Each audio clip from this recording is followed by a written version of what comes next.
आप हमारा channel Ringo news देख रहे हैं और हमारे चैनल को सब्सक्राइब कीजिएगा और कमेंट्स कीजिएगा और आइकन के बटन को दबाइएगा। शुक्रिया। नाजरीन, आज हम शेख सादी रहमतुल्लाह अलैह की ज़िंदगी के बारे में आपको आगाह करते हैं।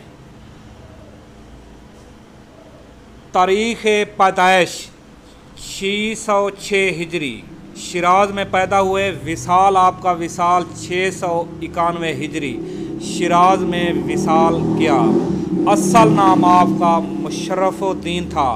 तखल्लुस आपका शेख सादी रहमतुल्लाह। मौलाना रूमी कौन थे? मौलाना जलालुद्दीन। उलमा की तमाम उलमा दो हरफों में महदूद है। 1-2 जुनैद बगदादी। चीते पर सवारी शेख सादी की दिलचस्प अहकामात, अल्लाह वालों के अनोखे। अपने हिस्सों का काम किए बगैर दुआ पर भरोसा करना हिकमत है, अपनी मेहनत पर भरोसा। हज़रत जुनैद बगदादी सफ़र के इरादे से बगदाद से रवाना हुए। गुलिस्तान। शेख शराफुद्दीन शेख शिराजी। ऐसे शख्स को दोस्त रखो जो हज़रत जुनैद बगदादी के सूफियाना कमाल।